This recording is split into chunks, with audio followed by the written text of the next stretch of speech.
All right, I'm connecting. Hello, everybody. Not sure who's here. Oh, hey, Tina. I'm running a little bit late. First, it was April Fool's 2023. I started. So this is the 1 year anniversary plus a few hours. I'm a few hours late for 1 year anniversary. Awesome. I just noticed they're doing some kind of big film shoot on Friday by my shop. Basically, like right in front of it, they'll be parking a lot of vehicles and stuff. All right, I'm gonna start walking around and see who's here. GTK Comics, hello. All right, we're gonna do 2 giant loops, I think, today. That's my walk that I've done a couple times in the last few weeks. It's late though. I don't know how late it will be. I don't know how many people will be walking along with me. If it's just the 3 of us, that's awesome. All right, someone else just came in. 4 of us. Okay. I gotta put my other glove on. I'm putting my big gloves on, but it's actually not too bad right now. I think it's almost 50 degrees, maybe like 48. So it's a little bit chilly, but not like rip-roaring chilly. I just realized my right foot, I think, is a little cracked, so it actually hurts a little bit to walk on. We'll see what we can do. Oh no, we're down to 1 person. Didn't disconnect, did it? I hope it didn't disconnect. Hope it didn't disconnect. Okay, I gotta get rid of, I have a garbage that I want to get rid of. Alright, 1 piece of trash. Oops. 1 piece of trash. Put it away. Okay. There we go. Fix this. Okay, who's here? It says 1 person's here. Did I lose everybody? Oh no. Alright, Tina. It's just you and me, Tina. Go walk around. Oh, I should have sprayed some new skin on my foot, because I'm feeling the one little, I think I'm gonna be limping for at least the first half until my foot gets a little bit better. Okay, we'll do what we can do. So anything you want me to talk about, I'll talk about it. Maybe it'll just be a silent ASMR walk until a few more people show up. If anyone show up, I don't know. It's the freaking middle of the night, and I haven't done anything on this channel for a while, so the algorithm probably not promoting it so much. YouTube algorithms just drive me nuts. Makes everything in life harder. I should be fine. My foot's a little cracked from being too dry from the coldness. I don't have my spring feet yet. Oh, thanks. I feel like it was pretty successful. It's been a little bit stressful, but I love just seeing the space open up. I've pulled out 14 boxes to sell. I'm not going to price them until next week. I'm just going to try to keep sorting until I'm pretty much done. Set up the office for comic filming, and then we'll start pricing them out. So that's a big job, but not till next week. I got a little bit of a window. The neighbors are on vacation, so it's a lot easier to film in the office. Normally it's too loud to film in the office unless I film overnight. So because of that, I got this window where I'm trying to get as much done as we can. Okay, let's go over here. But yeah, 14 boxes at 30 each. Although there were a few bigger items, but let's say 30 each. That's 400 something pops. That's like a big collection all on its own. 400 should be, you know, lowest price would be $4,000 at $10 each. More likely probably $8,000 at $20 each, but I know there's a lot of $30 to $60 ones I'm pulling out as well. So hopefully it's like 10K worth. That'd be a nice Grail comic. Honestly, when I'm all said and done, I mean, I do have to catch up on a few bills, but when all said and done, it would be really cool to be able to buy like 1 major Grail, like X-Men #1. That would be probably my top one.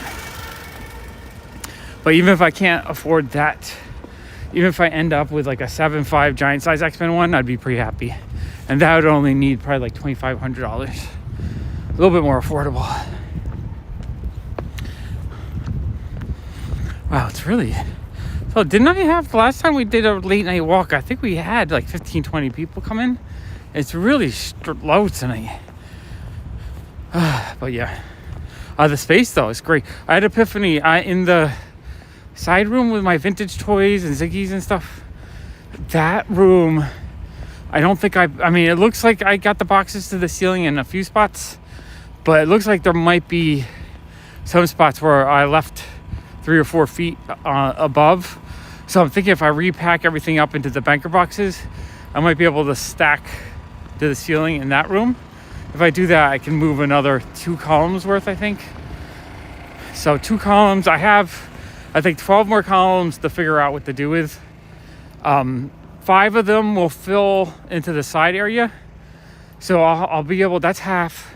And then if I still sort another half, I might be done. But then if I use the old extra room, if I can figure out a way to get like 5 or 10 more boxes in that room, I think I'll have the whole middle area kind of cleared out just for comics.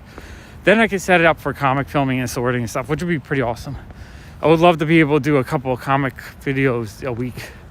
That's the ultimate goal, I guess.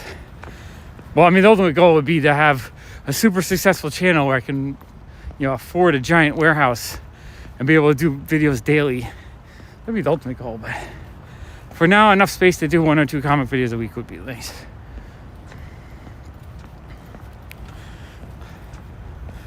But yeah, I guess I haven't really done anything on this channel in, 3 weeks? When was the last time I did a video?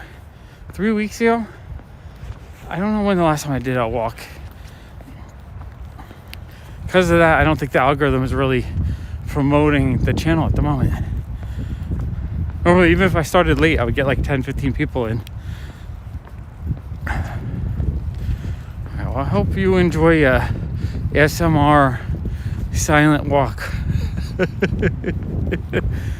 It's all good. I would have started earlier, but Jason sent me the news of Ed Piskor, the cartoonist kayfabe, and that was like kind of really sad. So that kind of stopped me from wanting to walk for a little bit. But I don't want to be a downer today, so I'm going to get my walk in, get a little exercise, and then I'm probably going to film another unhaul overnight. It was late though. Last time I went, it was like 2 of my time. Like this is midnight my time, which is not as late.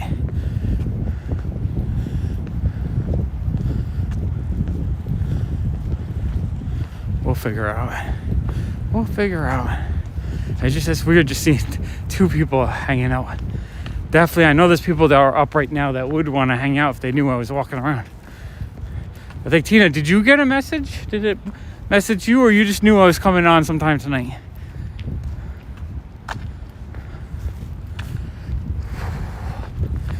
Definitely, I feel like I haven't walked in a while. My body does feel a little bit weaker. Let me think my schedule. I have the comic haul I gotta film. That's 14 short boxes. I bought a lot of short boxes. Could do a lot of Archie sorting with that stuff. The week before, 2 weeks ago, 3 weeks ago, my friend Brian came into the city and we hung out for a few days. So you did get a message. Okay. So I guess for people that come to my channel pretty often will get the messages. People that aren't here all the time might not. I don't know. The algorithm just is very iffy. Like the main channel, every time I do a video, I lose. Like the last few videos, I've lost 10 to 30 subscribers. I don't think it's people just all of a sudden realizing, oh, I don't like this guy, let me unsubscribe. I think it's just automatic purging. It's a little not, it's not inspiring, but you know what, I've already come to the terms that the main channel is probably dead until I can figure out a way to revive it. So I'm not gonna stress out about it too much. But it has been fun doing the unhaul videos the last couple of days. First I did that shorter store video with the AI music. YouTube is very weird indeed. And frustrating. I don't know. I think they want you to burn your ass off and burn yourself out making content like every day. If you can't, then they just don't. Exactly. I'm not trying to stress. I'm actually trying to do videos I enjoy and be a little bit less stressed. My eyes have been clearing up a little bit. My blind spots, a couple of them went away. So I think I just continue to do what I'm doing right now, which is just kind of relax and have fun and not stress out about it. I had to actually cut out the whatnot sales. That's what I realized was stressing me out the most, is just selling online in general, honestly. It's just so stressful. And I don't want to stress out about it. It's like you got to try to make sure you're selling at the right time. And you got to be like super amped up in energy for 2 or 3 hours. And I didn't feel like I was getting any positive benefit out of it other than making a few bucks. I'll pay bills. I'm just going to have to learn to spend less money, I guess. But yeah, so I cut out that stress. I don't want to stress about it. That's what I said. Like the main channel, I've already determined that it's dead. I'm not going to worry about it anymore. I do want to do some videos. Hopefully try to grow a little bit of an audience again to come in and shop in the shop. But I'm not going to stress about it too much. Just going to have more fun. Exactly. Being happy and not stressed is great. And then I think there's a guy sleeping here. I got to walk by silent.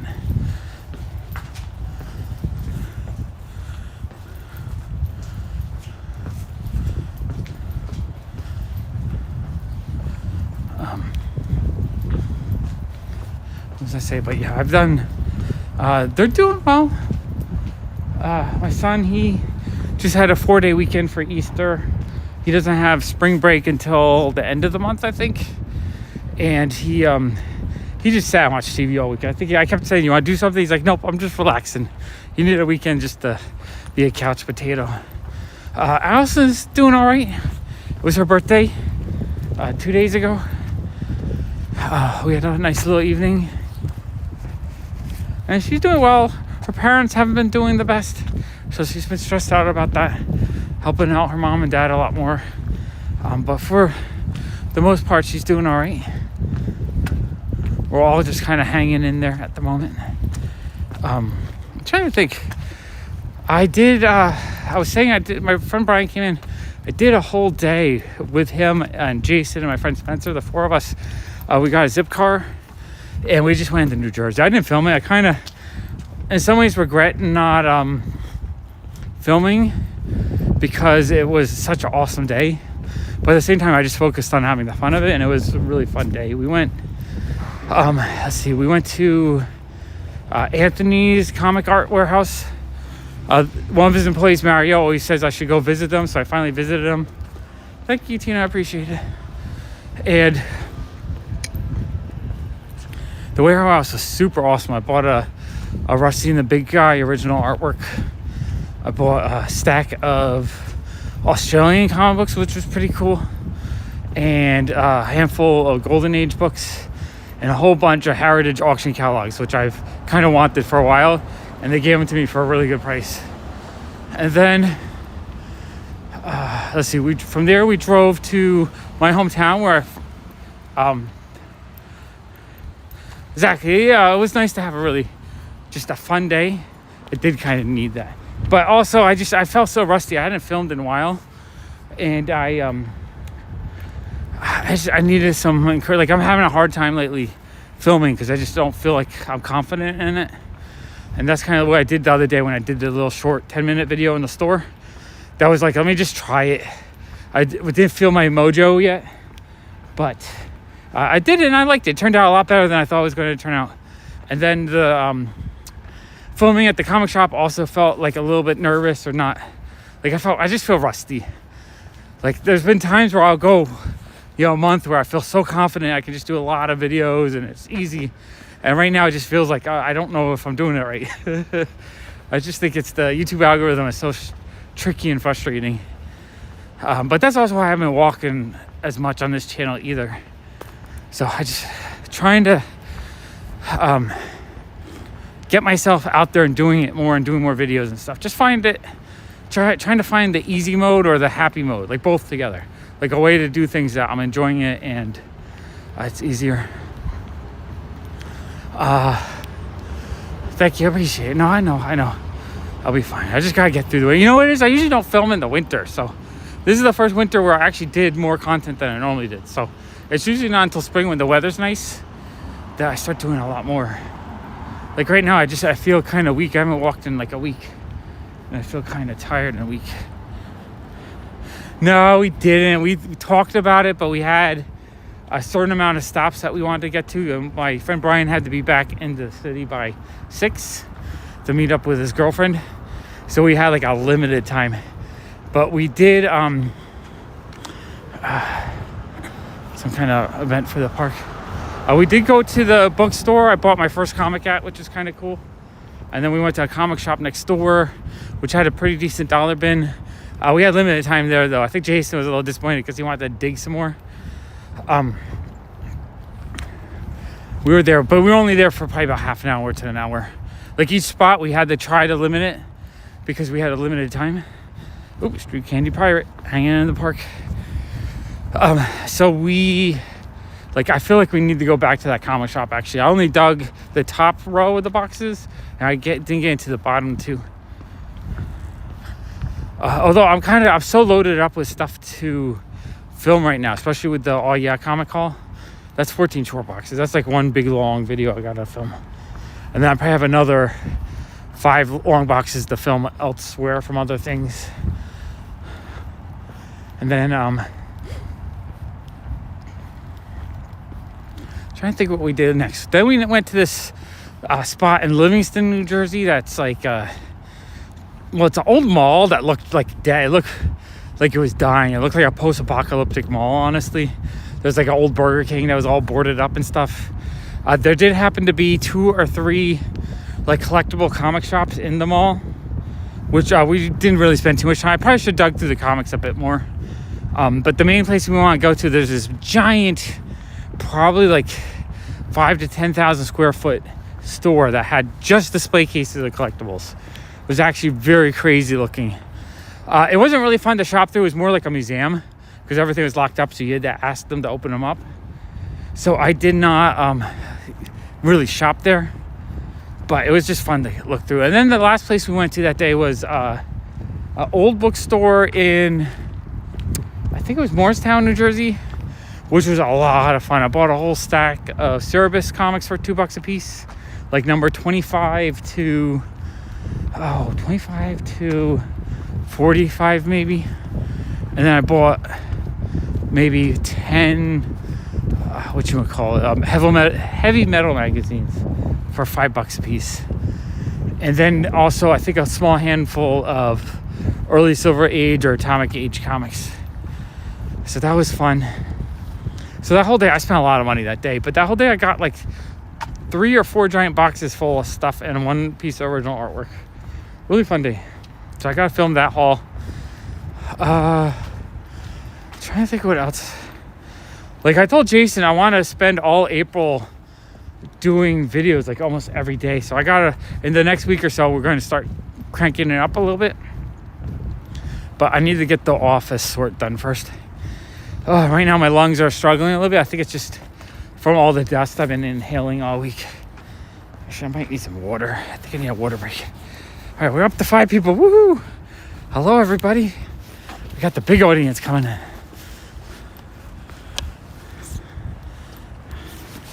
I would be, with the weather getting nicer too, it would be nice to get back to the Pop Walks channel more often. It's just so hard. It's honestly really hard to try to get everything done that I want to get done, while also making enough to pay my bills. If I had enough to pay my bills, then I wouldn't, it wouldn't be as much a struggle. I'd just do the things I enjoy, which is creating content and having fun.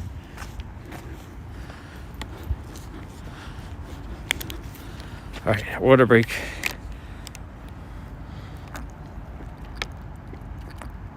I don't know if you saw in the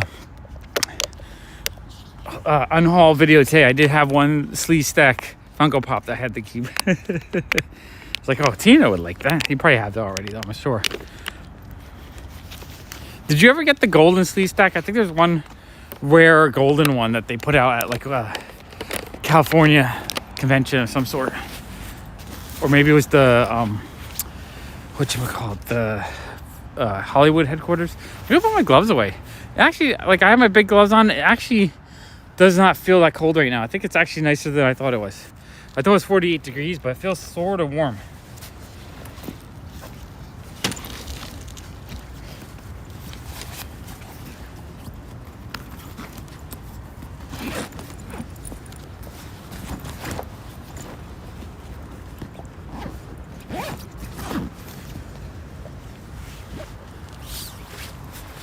All right, you have to go back and watch it.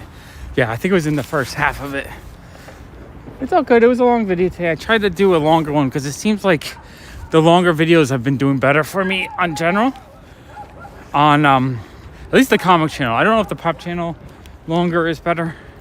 I might start doing well, I just have to see. Today's video didn't do so well compared to the last one, so I might have to go back to a 30-minute instead of an hour. Like, I'm experimenting right now, trying to figure out what works.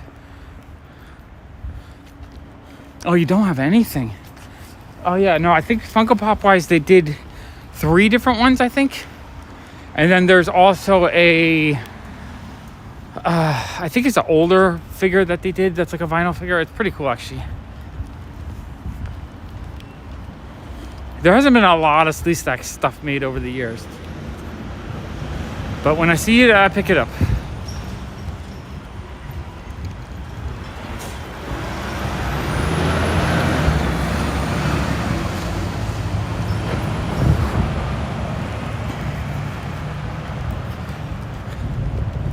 All right, I'm going to where am I going? I think I'm just trying to take a bigger loop today. I figure out if I do 2 loops a certain way, I get to 10,000 steps. Yeah, especially right now in today's economy, it feels like everything's getting too expensive. So it's harder to have any free cash to do anything that you want to do, which is a bit of a bummer.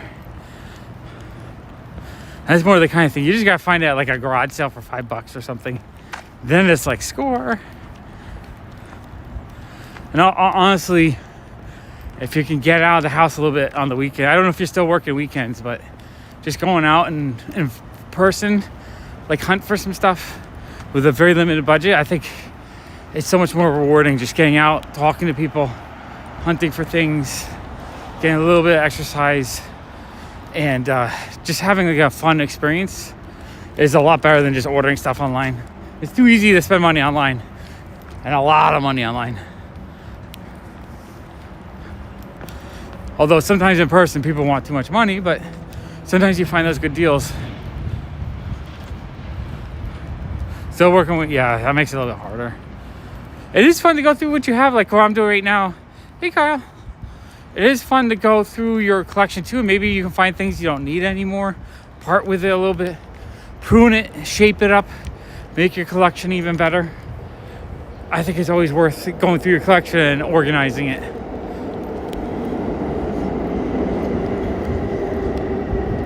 Tina, I was thinking about you going through my collection. One thing I collect jewelry boxes that look like furniture. I was wondering if you had things like that for your collection. I just love them when they look like little chest of drawers and stuff. All right, I'm gonna go this way. Whew. I do feel a lot shortness of breath tonight. Definitely think it's all the dust I've been inhaling the last week or so.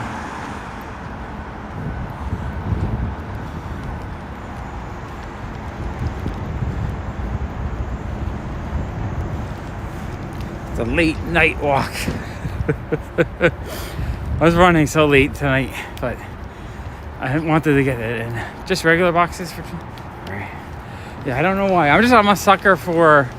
I have probably 3 or 4, maybe 2 or 3, 2 or 3 or 3 or 4 would look like curio cabinets, but like small ones for necklaces you're supposed to hang on them. I love those. I love putting like little action figures and stuff. And then I have like 3 or 4 ones just look like little dresser drawers. And I usually put Ziggy stuff in those.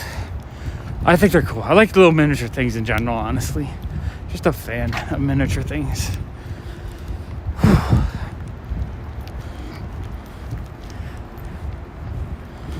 Yeah, I gotta just finish the big sort this week. Get it clean up, and then I gotta start making some plans of what kind of comic content I want to do. Figure out what the big comics I want to buy. Like, I've been buying a lot of bulk cheap stuff, which I enjoy. I just love buying comics I don't have, especially things I want. But I think I need to focus on a few things that are actually on my want list. All right.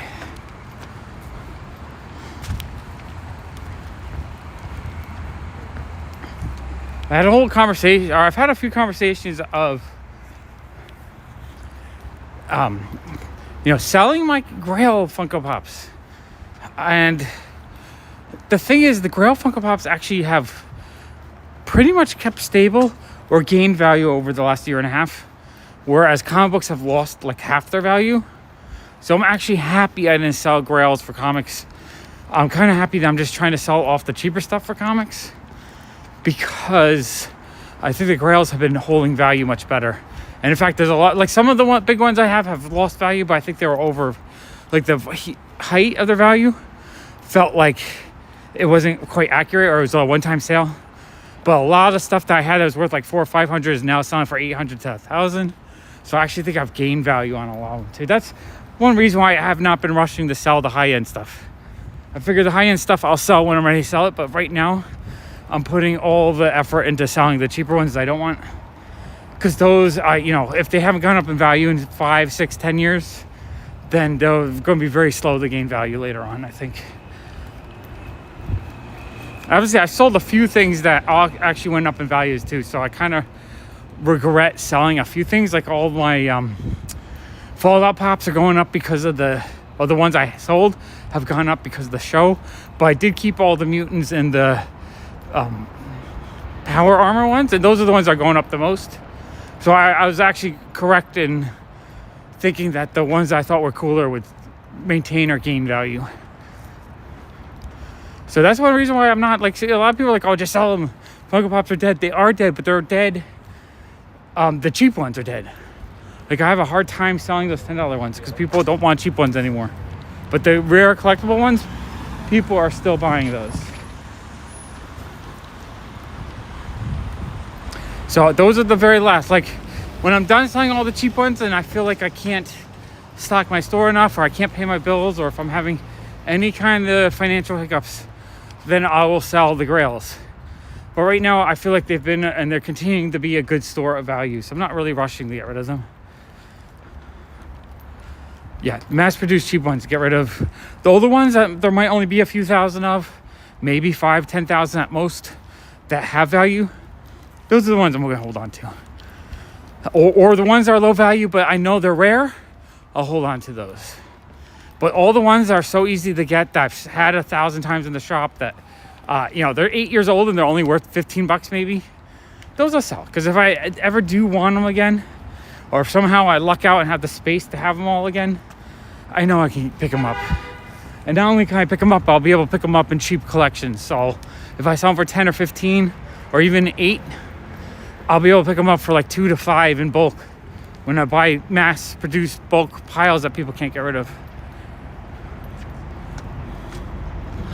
Yeah, Kyle, it's really, especially you have a large collection. It's hard to sort a collection in a weekend. It's one of those things where you just, one box at a time. Organize it, maybe part with a few things, and dust and clean. And whatever energy you have, you'll be happy for it, because you'll make what you did keep in a little bit better, rearranged, easier to manage pile or collection or box. Like, I love opening up a box that I organized 10 years ago, and it's all organized and clean and nice.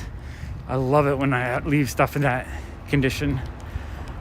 The only problem is I buy way too much, so I'll organize a box and I'll add 4 more boxes of random crap on top of it. But yeah, it's hard. It's hard to manage a giant collection. And I always say it takes twice as long to sell a collection as it is to buy a collection, because buying it is fun. Selling it is not. One is a joy, the other one is work. So it always takes a lot more effort, unless you want to dump your collection for a small fraction of its value.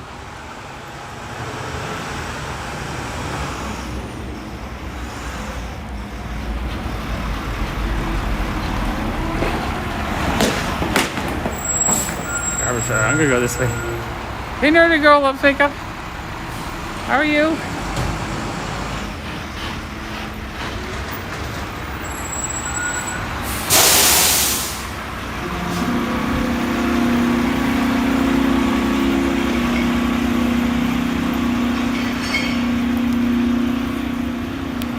I definitely feel my lungs struggling a bit today. It hasn't been a while since I walked, so it's got to be all the dust I've been dealing with.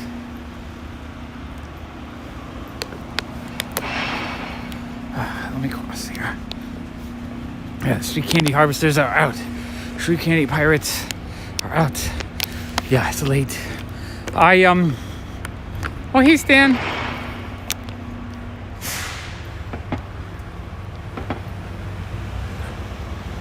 Yeah, I'm trying to only keep the stuff that I absolutely love pop-wise, or the rare or limited that'll be hard to replace ones.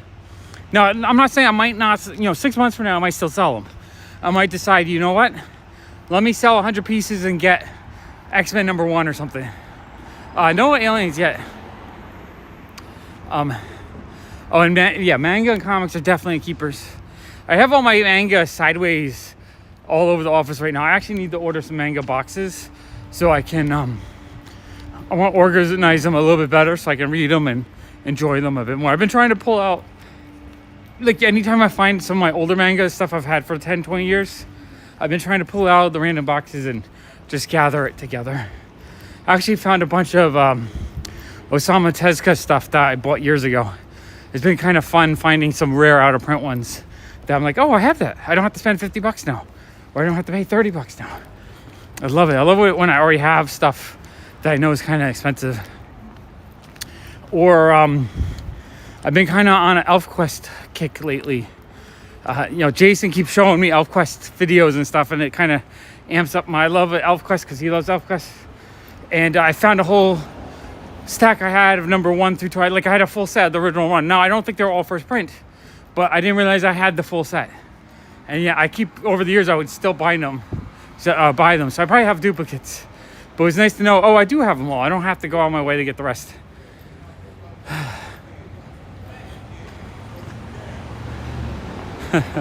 Morning call. Yeah, that's when I walk this late, it's great. I get the West Coasters and the Europeans hanging out. I think it's kind of cool. Yeah, ElfQuest is fun. I think Jason is going to go to the Columbia campus because they have the original artwork there.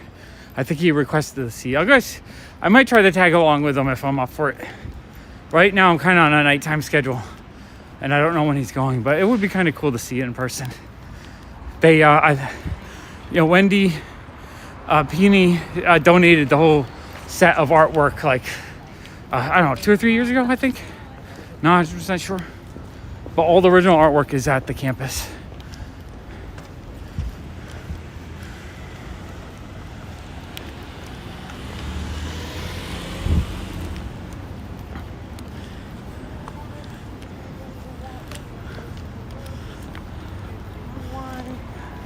I think for me, it's, what am I, 3 hours ahead of you? It's 11, 12, 1:30, I think. Yeah, it must be 1:30 here. That's good. I'm about 30 minutes into my walk, so 25% of where I want to walk. I actually might loop. No, I think I'm going to do a big loop around and then back and forth a few times.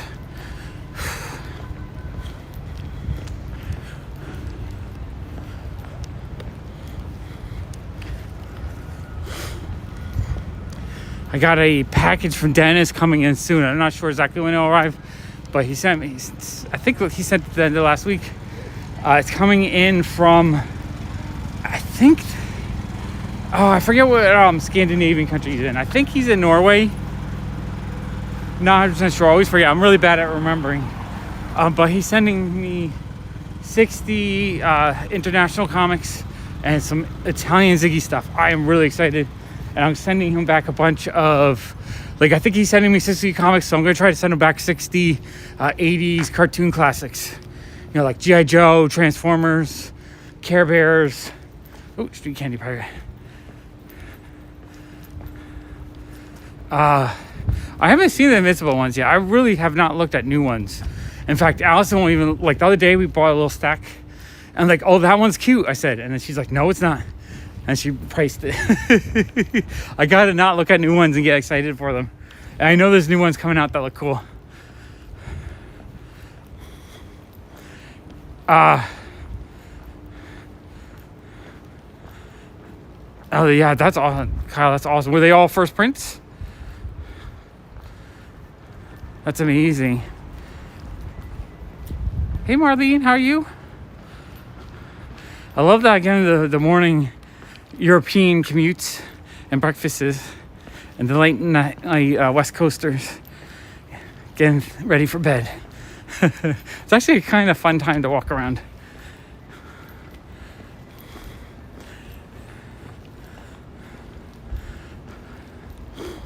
Yeah, no, Kyle, that was nice of you. You could always told them they're worth much more and negotiated it for one for like $5. Well, he got more for the rest. I think like if someone did that for me, I'd be okay with that. In fact, that happened with me once. I tell the story. I saw the guy at the Brooklyn Comic Invasion last week. But this guy came in my shop. Well, pretty often he would come in my shop, dig through all my loose toy bins, and for some reason, I had some Master of the Universe stuff that somehow got mixed into the loose stuff. I don't remember. I think I brought out a box to show someone at some point, and then I got too busy and distracted. I just stayed in the store. But he found a set of weapons that go onto one of the dinosaurs from 1987. Quite expensive. Like, to complete those sets are hundreds of bucks. The weapons alone would probably go for like $100. For me, it just looked like a cheap, crappy toy part. So I was just like, I didn't know what it was worth. Like, I wasn't familiar with that. And yeah, it's fun to walk around and share the neighborhood. Let you guys check it out. I need to explore more. Hopefully as the weather gets nicer and I find my groove back, I can get walking around a bit more. I'm just trying to find the energy to do more videos on all the channels, which I've been having fun actually. The last few weeks, I think I've done a few fun videos I really enjoyed. But yeah, the guy pulled out, it was like pretty big, like probably about 8 inches, 2 gray guns with a piece that connected between them. It looked like a cheap toy. I didn't know what it was.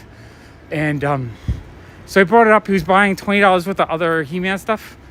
And I was like, I don't know. I guess I'll throw that in.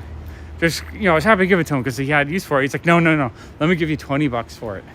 I was like, oh, what is it? So he told me it was one of the Master of the Universe He-Man parts. Probably worth about $100 on eBay. And I was like, you know what? I'll be happy to take $20 because I would have given it to him for free. So I made $20 more and he got a $100 item for $20. I was, he had great integrity.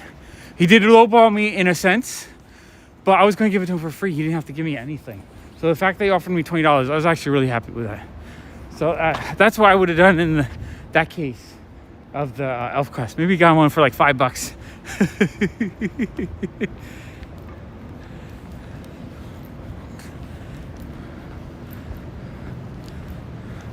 Oh, Kyle, yeah, no, life got in the way and you were sick for a while. I totally understand that. Maybe he still has one hiding around. You never know. Yeah, I've probably told that story a few times. But yeah, I saw him this week. He's like, you remember me? I'm like, yeah, you're the guy who gave me $20 for that Master of the Universe thing. He's like, yeah. He's like, I tell everyone to go to your shop. And like, and his wife is like, yeah, he tells that story all the time. I'm like, I tell that story all the time. It's one of those times when the universe aligned and everyone is happy. Oh, Fantasy Quarterly one. Holy crap. You meant Fantasy Quarterly one. Now that one, like at 8.5 now is $300 or $400. That's even higher. If it was a Fantasy Quarterly one, heck, $10. Does he still have them? I really want a copy of that. That's high on my want list. I almost bought a graded one for like $200 or $300. Yeah, Fantasy Quarterly one in like a 9.4, 9.6. I think it's like $500, $600 now. That's crazy. Crazy price. And I really, really want one. I'm just talking about the first Elf Quest, which is probably about $100 to $200 and like a 9.4, 9.6. That's crazy. He has 7 of them. It goes to show what kind of value just saw. Like Dave Stevens, I love Dave Stevens. I've been buying Dave Stevens comics for years out of dollar bins. Jason and I sorting through the basement. I think I found 2 to 5 copies of Planet Comics 1. At least 2, but I think it was 3, 4, or 5 Planet Comics #1 in pretty decent shape. All stuff I picked up for $1. It's crazy to me seeing people pay hundreds of dollars for those now. I saw one lot on, I think Swaggle House was looking at it. It was one lot of 20 or so Dave Stevens books, including some cheaper ones. And it sold for $1,600 for that lot. I'm just like, I've been picking all those up for $1. Oh, Kyle, that is awesome. That is actually really awesome. Yeah, no, I love ElfQuest. ElfQuest is just a fun comic to me. I like the art. There was a really good documentary that came out that someone did about 2 or 3 weeks ago. It's something like these guys. What was the name? Something like these guys destroyed Marvel or something like that. It was just a whole documentary about how they created the independent comic movement. Basically, it's really, really good. It's worth watching. And but watching it, like, it upped my interest again. And one of my favorite parts is it showed how when she was younger she was influenced by Osamu Tezuka. How she watched I forget which one of his animations, but she was highly influenced and started drawing based on his artwork. And so it's just really cool to see him influence her as well, since I'm such a big fan of Osamu Tezuka. And then oh, you got one in a mystery box. That's awesome. You got one what, though? The Dave Stevens book? Oh, yeah, the King Kong cover is awesome. And honestly, it's been a $20, $30 book for years. So $10 is a great buy, but now I think it's probably a $50 to $80 book. And the last month or two, after that documentary came out, it's really jumped up.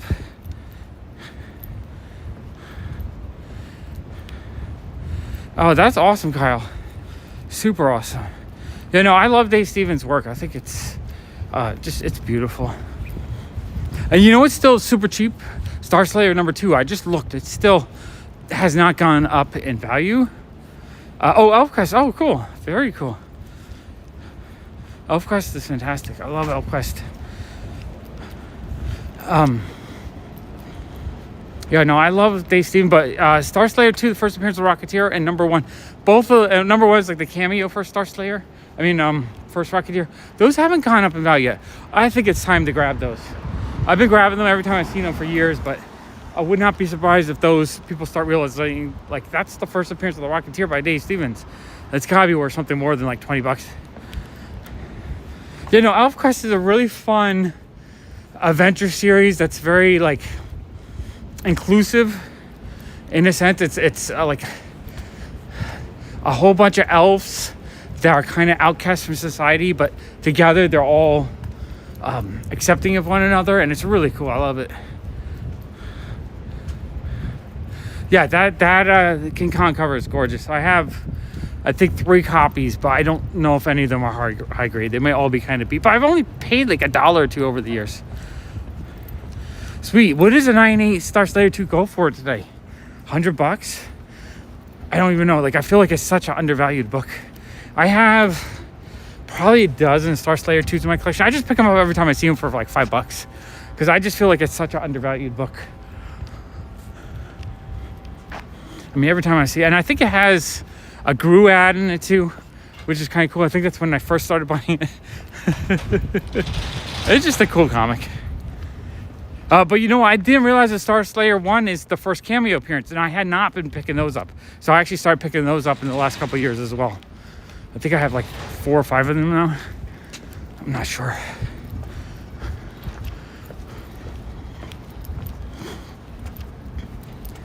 $250, $300. Yeah, I guess that's, maybe I was estimating a little bit low. I really should try to get 9.8 just to have it. Because, you know, Rocketeer is cool and I think still undervalued. And if they ever do a series or something, like a Disney Plus series or something, people will start paying stupid money for it. I mean, people are paying stupid money for the sexy girl covers now. And that's just for a sexy girl cover, not for the first appearance of a character. Yeah, the documentary was really good, though. It made me re-fall in love with Dave Stevens' artwork and then think, oh, I should pick up his stuff, and then realize, oh yeah, I have his stuff already. It's like I want to go find more that I don't have. I'm sure there's a couple I'm probably missing. Like, I'm pretty sure I have the Elvira one, but I haven't seen it in a while, so I'm not 100% sure on that. Planet Comics 1, I definitely have a whole pile. Just anything Dazzler, or first appearance Dazzler, or Dazzler #1. Dazzler's a great character. I've always loved Dazzler. I love Dazzler versus Black Bolt. Just because Dazzler can take all his raw energy and turn it into light energy. It's kind of awesome. Raw 1, 2, 3s, yeah. I pick them up all the time. I have a ton. I'm trying to think. You know, the Airboy one that he did, that cover is gorgeous. I probably have like 6 of those. Hey, Mr. Brightside. Yeah, Dazzler's a great character. I have, I think, 3 X-Men 130s. I don't know if any of them are high grade though. I have a graded 6.5 one that's signed by Claremont, which is pretty awesome. And then I have a few raw copies. One might be a higher grade. Don't know how high though. It might be 8.0. But yeah, Dazzler. I like the X-Men in general. So anything X-Men related has always been high on my want list or love list. Comics I love. I really, that's the other thing is I really need to work on my X-Men runs. Like especially the early issues. I want to see what I need and try to work on that collection.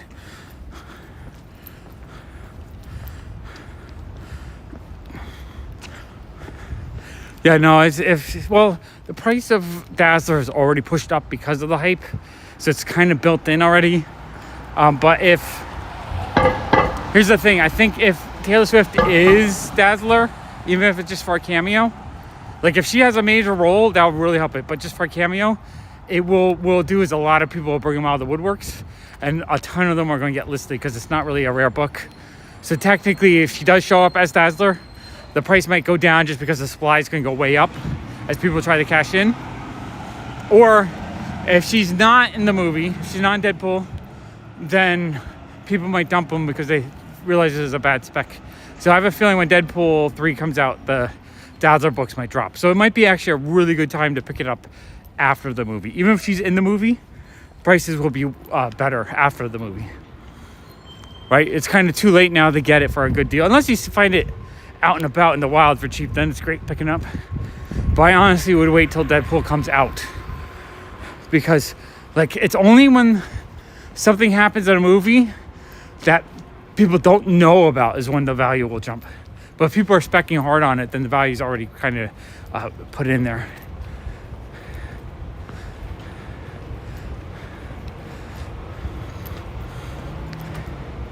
What is the facsimile of the hype cover? What is that? Just one that she was on? I know there's a lot of those like kind of bootleg ones, cosplay ones that came out. I don't think any of those are actually licensed though. Like I showed them to my wife and she was like kind of pissed off at them. So I don't know if Taylor Swift fans are that excited for those. But yeah, later issues for cheap is great. The original run, even number 1, you could probably get a decent grade copy for $20. So even if you just get the original run of Dazzler, I forget how many issues, 60 or so. It'll be fun just to collect it. Nothing wrong with that. Dazzler is a great character. I love Dazzler. Number 1, it might just be one of those things where you just camp out on eBay and you just find one that you're going to have to pay up for a little bit. What I would do is I would check mycomicshop.com, see what they're asking for like a 7.0, 8.0 Dazzler one. One that's kind of nice looking, but not so mint that you have to pay a fortune for it. And then based on that price, find one cheaper than that.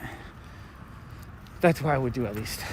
I wouldn't be surprised though if you're having a hard time finding it, because I know a lot of people are buying them up, speccing on them because of Taylor Swift.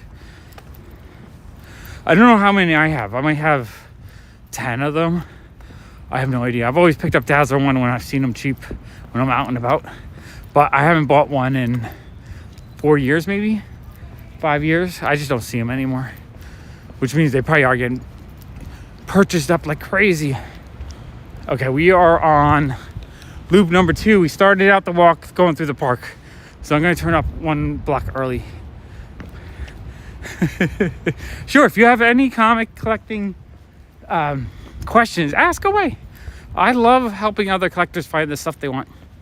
Also, I would check Macari. Macari, I've had a lot of luck finding rarer stuff there sometimes because they don't sell as quick, so the supply stays around. If there's something hot, it disappears on eBay pretty quick, but Macari sometimes sticks around. Oh, the facsimile of the first appearance, X-Men 130. Yeah, I'm sure that will help the hype a little bit too.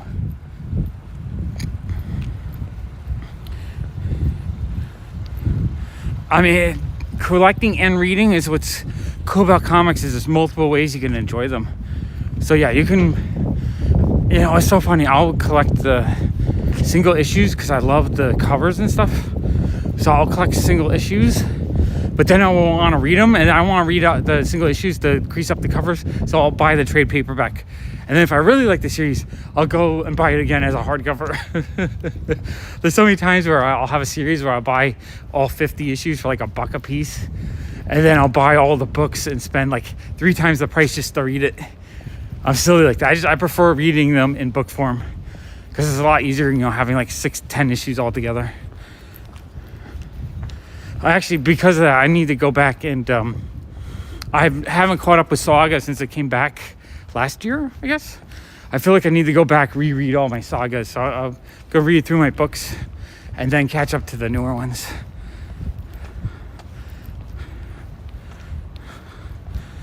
Carl Sherman, I don't think I can do it easily through the app. I've had a hard time figuring that out, but I would love to see him.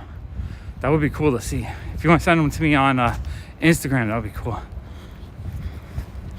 Yeah, I gotta go back and read it because I'm missing out on all the newer stories. I'm sure they're awesome. And there's, how many issues have they done? 12 or so?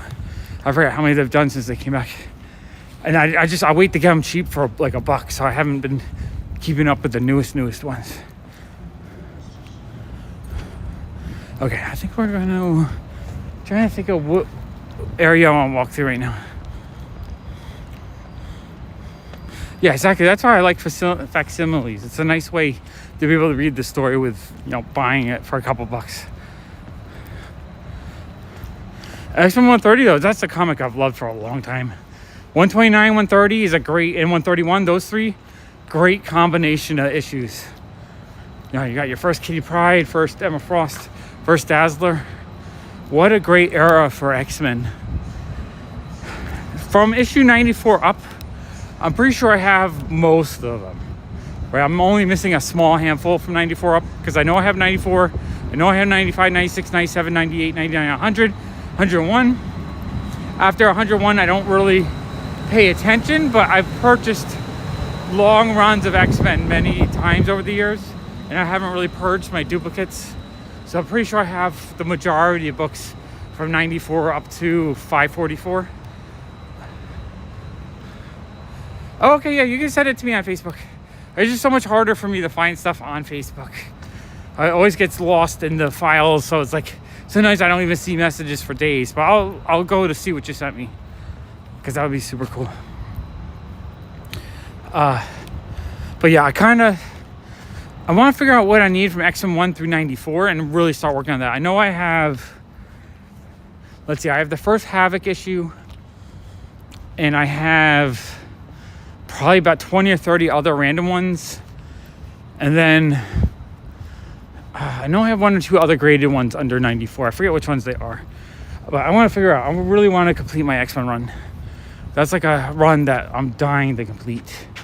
Okay, I think I can go this way. All right, I got the message. It popped up. I'll check it out after the stream. I need to figure out my technology so it's easier for me to figure these things out. Okay, let's go this way. I'm trying to do another loop. We did one big loop, so I think we're 5,000 steps or so into my walk.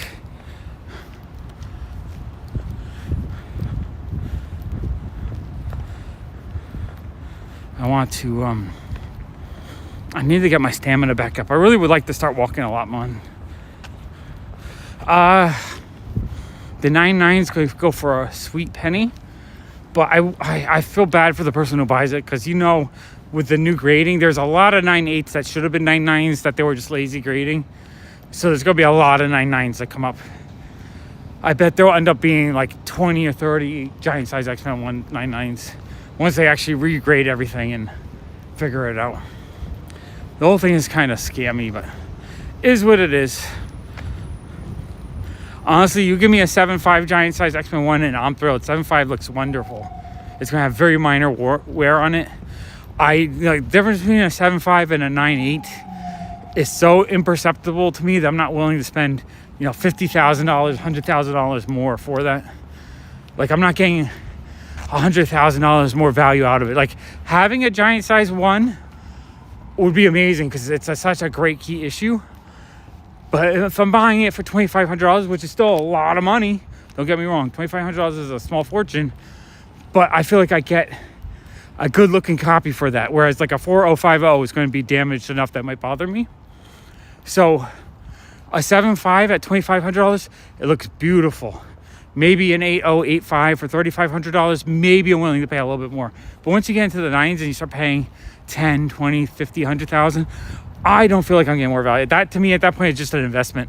And I don't buy comics as an investment. Like I appreciate the value of comics, but most of the time I just appreciate that I have it and that I don't have to pay a lot. Like all those Dave Stevens books, it's amazing that they're going up to hundreds of dollars each now. I'm just happy I have them. I'm not happy because I gain value. I'm happy that I don't have to go out and now spend hundreds of dollars with that. Yeah, no, 2.5, even at 2.5 is beautiful. But for me, a 2.5 is what, $1,500? I feel like I'll pay, 40% more to get a 7.5 just to have it look a lot nicer. That's just me. I'm picky. I like my books to look nice. But having a 2.5 is still pretty awesome, honestly. Just having it. Oh, I don't have one, so you have one, so you beat me to it. X-Men 2, 12, 13, 14 would be pretty awesome to pick up. I don't think I have what issues the first Sentinels? I have like a 6070, the first Sentinels. Was that 14? 13? I forget. I have that one. But I need the Juggernaut. I don't know. I need to sort through what I have and try to figure out what issues I still want to get. Because X-Men was one of my favorite comics as a kid. And it's definitely a series I would like to finish owning. But I have 94 up basically, and those are the ones I absolutely loved as a kid. The earlier ones were not my jam as much. But now I kind of want them. Just all the first appearances and just fill in the run, get all the key issues, get all the in-between issues. Try to get them at least 4.0 for everything. Maybe ones that are black cover or, have more solid color that you can see the wear more. I might have to get 6s and 7s. There's something like first appearance of Poison Ivy is really, really, really high on my want list. But that red cover gets scuffed so easily. So I look at 4.0s and they look terrible. I look at 6.0s, they look still kind of terrible. So something like that, I have to get in like a 7.0, 8.0 at least. 13 is Juggernaut. So 14, I think, is it's either 14 and 12. I always forget. It's either the issue before or after is the first Sentinels, which I do have a really nice high grade one I bought years ago for like $50. Highest grade. It's not like a 9.8, but it's at least like a 6.0, 7.0, maybe 8.0. I have to look at it again. I just remember it being a lot better than like a beat up cheaper copy. Yeah, I almost didn't walk today. I was the Ed Piskor thing really did kind of knock me for a loop today. That was kind of really sad. I can't say what he did was acceptable, but being canceled and piled on was not cool either. 14, okay. I knew it was either the one after or before, so 14 makes sense. So I need to get 13. 13 is pretty high on my want list. I kind of want to just knock out all the key issues and then fill in between. And I have to check. I probably have 20 to 40 issues under 94. So I do have a good chunk, 25, 30%. I just don't remember what I have. Yeah, it's 181, I believe. You are correct. I always have to remember it's the other red issue 181. You got Hulk and you got Batman 181. And then the other one I really want, I want Detective 359, the first Batgirl, which again, the lower grade, you can see the wear really easily. So I kind of need to get like a 7.0 on that, which is kind of expensive. What I like to do is I like to try to weigh in where the breaking point is, because most comics go up kind of slowly in value like this, and then it hits a certain grade where it just skyrockets. So you gotta kind of hit it right before that so you can get as nice as you can without the price going crazy. So like Batman 181, difference between a 4 and a 6 is like not very much. Yeah, let's go this way. 6 and 7, it starts kind of going up, and then 7 and 8, it really skyrockets. So I have to find kind of like a 7.5 that's around 1,000 to get it in a condition I'm happy with. If a little bit better condition, it goes up to like $2 or $3 grand. It like triples in price just for slightly better. But the 4 and 5s, every time I look at them, I almost break. I'm thinking, I'm gonna spend $500. Let me just get one. then I look at it, I'm like, I'm not gonna be happy with that. I'm such a big Poison Ivy fan, and getting an issue that's all worn and scratched up, like that red just scratches up so easily that I'm just gonna have to break down and get a nicer one. Oh, nice. I think I have one issue in the 20s that's a Pence variant, I believe, which is super cool. I think those are super awesome. So I got a rock in my sock. Give me 1 second. Rock in my sock, not fun. I don't know what this is, or something. Something's in my sock bothering my foot. I started to walk, my foot was a little split, so it was hurting, but now I don't feel it. I knew I just had to kind of wear it in a little bit because it's like I haven't walked for a week, but this one got something in it. Okay, sorry about that. I'm moving the camera around while I'm doing my okay, let me put this down so it's not jumping around so much. Okay, 1 second. The sock is clean. Water break. Yeah, I should drink some water. You're right, Tina. Hydration break. This is awesome. I'm happy you're still here, Tina. I thought it was just gonna be you and me the whole time.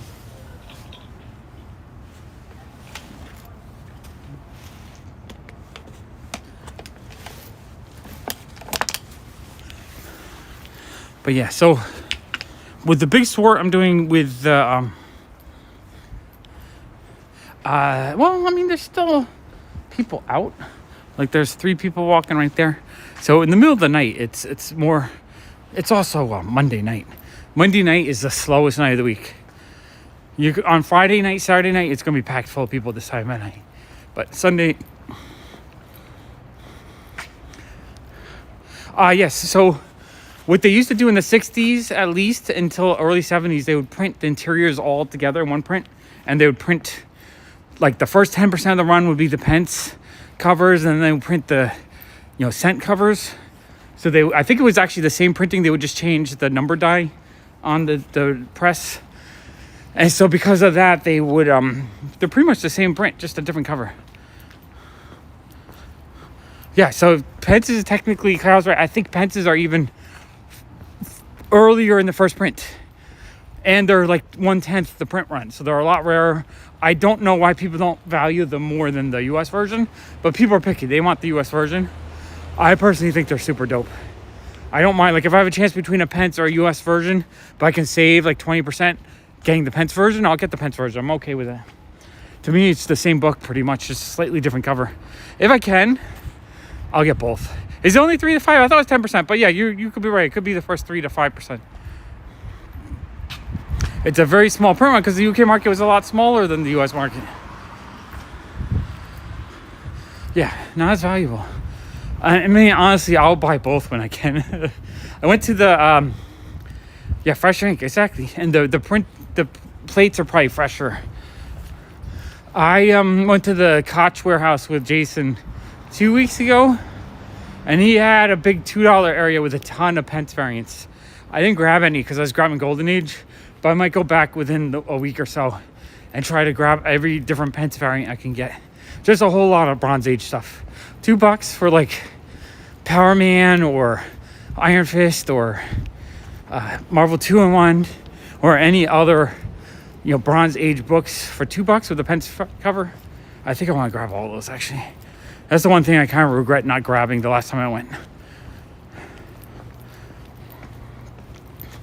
I did end up buying one short box full when I went because they had a pretty decent selection of Golden Age, Atomic Age Archies, a little bit other like Atomic Age stuff, and I bought a whole bunch of humanoids, heavy metal type graphic novels for $5 a piece, which I think they've had those for a long time, but still I love that stuff. For like $5 a piece just feels like such a great price on them.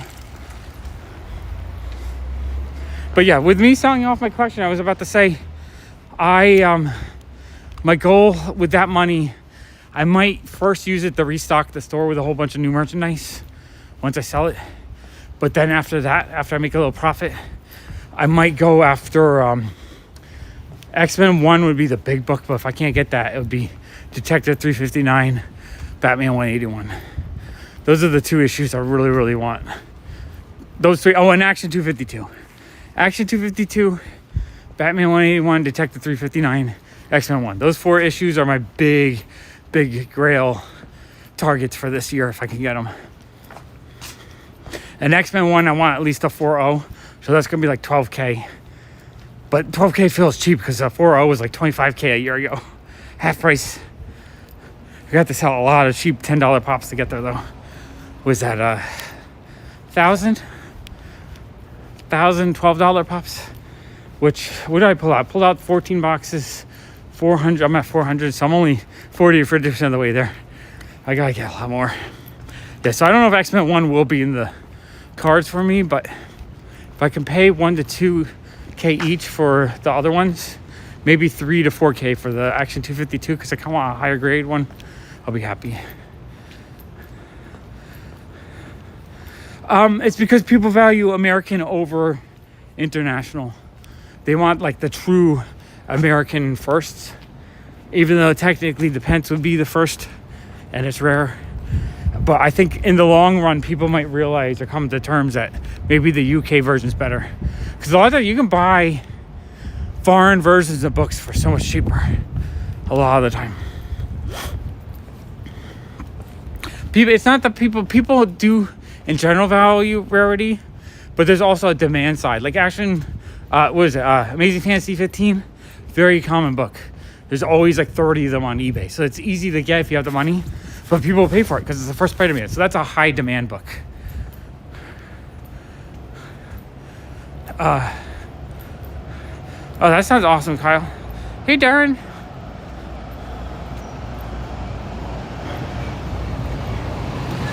This is great. We're up to 20 people. The first 20 minutes of this walk, it was just me and Tina, and then occasionally like 1 or 2 other people jump in. It's kind of amazing that 20 people are hanging out with me in the middle of the night. At, what did I start? At 12, 1, 15, 1:20. I'm not sure. It's freaking late. I almost didn't walk tonight because I just like a little bit sad on the news of Ed Piskor.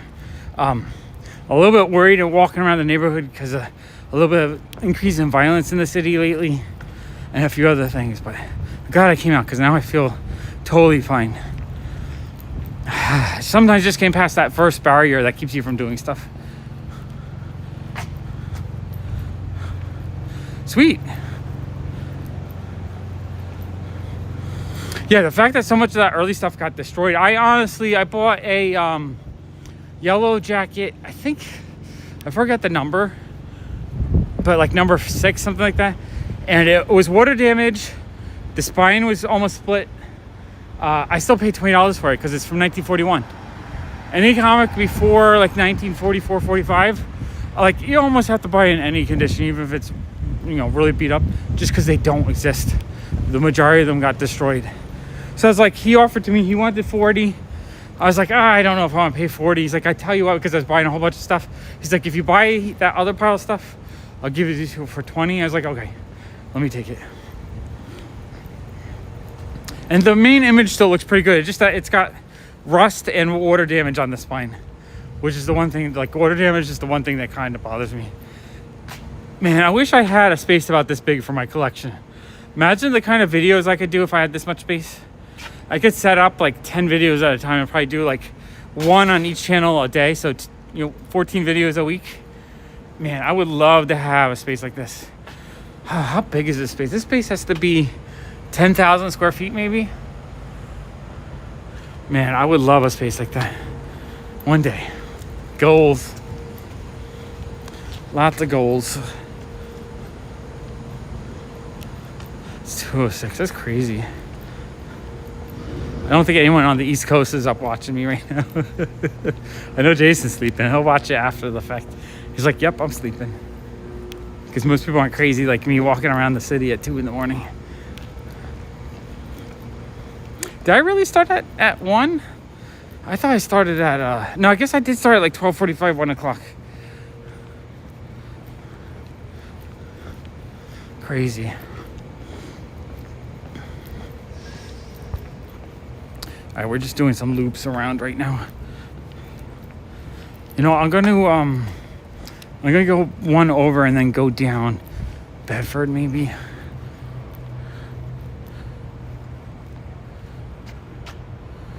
Doing a painting at my buddy's shop.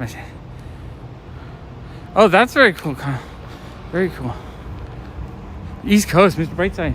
Are you enjoying this $5 entry? I know. It would be cool to do a museum that people would come, hang out, and check out everything. I would love that. Maybe I'll figure out a way to retire with the museum.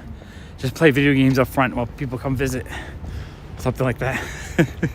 Or just have a lounge in front watching a movie. Have like one person who does the tours. Hang out in the museum, check out everything. It would be fun.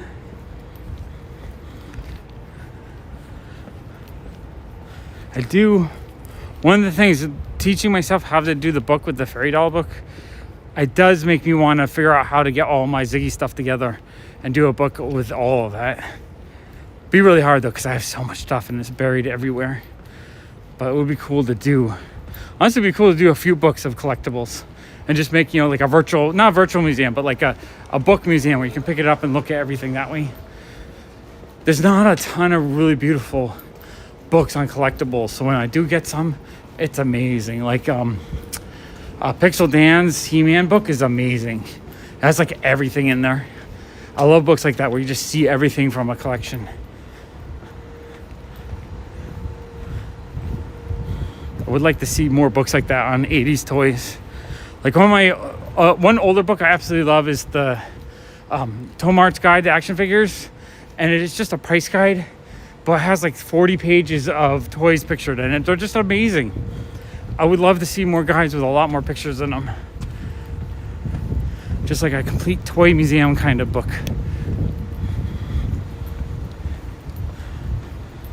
That's what, when I went on that road, I did a road trip a couple weeks ago with my friend my friend Brian, Jason, and Spencer. We went on a road trip, and there's one store in New Jersey that was like a museum. It was literally like 500 display cases full of stuff. It was actually really cool to visit.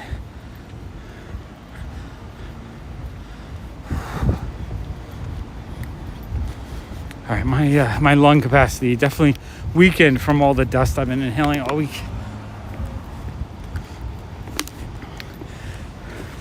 And when this walk is done, I have to walk over to the office and try to film Unhauled overnight. Try to edit it and maybe get it up tomorrow night. Very cool. This block, they're filming like something big because there's a whole ton of blocks blocked off with trucks. I really don't know what they're recording. I'm guessing it's 20th Television Inc. The limited series. I don't know if it's like a Marvel show. I really don't know what it is. It's just project name DFS. What do you guys think DFS stands for? All I know is they're like, for like 5 blocks, you're not allowed to park because they're doing a big filming later in the week. Right, same sign right here. Yeah, you can't park. Big old filming. Another sign, DFS. No parking. I think while I film tonight's video, I'm going to get the back wall 2 boxes wide cleared so I can actually see the wall. And then I'm going to clear out that one side shelf that's blocking the back corner room. I want to open it up and see what that room looks like. And then I'm not going to go through that room yet. I just want to see if I can reorganize and fit more boxes in there, because I don't know if I've put it to the ceiling. So if I switch things over to the banker boxes, I might actually be able to stack it better. When I do that, I might have enough room to clear out all the banker boxes from the back area, or the back of the office. If I can do that, I'm going to have so much more room for comic videos, and it will be awesome. I cannot wait. I would love to have enough. It's a furniture retailer. No, it's code for something. Daredevil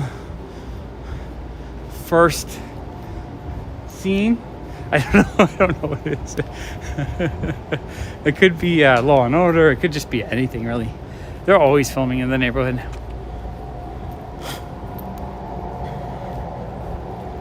But yeah, I would love if the office is cleared up enough that I can like, A, I want access to all my comics in one way or another so that I can pull out stuff to film. And B, I want access to be able just to film when I want to. So I can do like 2 regular comic videos a week. I would love that. Just showing complete collections, showing, yeah, I know, my fingers are crossed too, Tina. Like, to me, that would be such a dream come true. Even if it's enough space for me to film for, let's say, 6 months before it clutters up too much, I'd be happy. If I can get a good solid 6 months where I'm doing like maybe 5 to 10 comic videos a month, I'd be really thrilled, actually. Like, good, not like short 5-10 minute. I mean, like a good long 1 to 2 hour. I show like 1,000 comic books or more type videos for 6 months straight. That would make me so happy. I kind of want to do, like, in the past I've done the 101 comics of value videos, and those always have done pretty well. But I've always done it by just editing photos that I got from Donkey Funk Show Clerks 4. Is that what it is?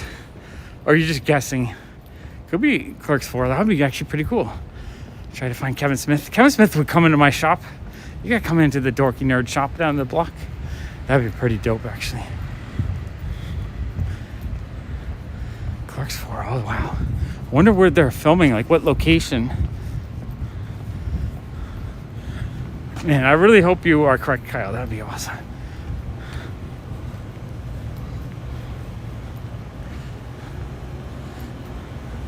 And then, Desitron, I gotta ask you, are you a comic collector?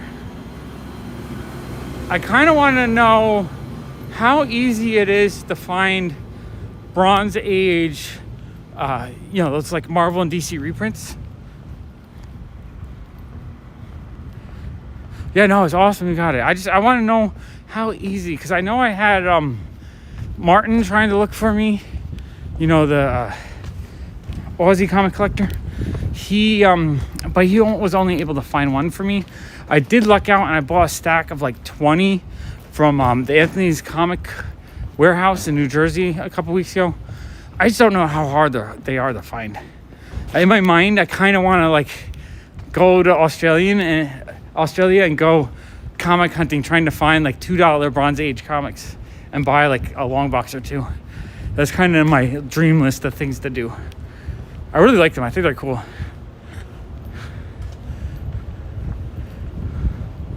So it is difficult. Okay. No, I'm just curious because a lot of people say how hard it is to find older comics in Australia. And I'm just like, I don't believe it. But I mean, if everyone keeps saying it, it's got to be true. I was curious because so I was at the Anthony's Comic Book Art Warehouse. And I saw a tote full of probably about 300 international comics. I'm like, oh, these are cool. And I was kind of glossing over, like I didn't want to look at them too much. And then he's like, oh, these are from Australia. And as soon as he said that, I'm like, oh crap.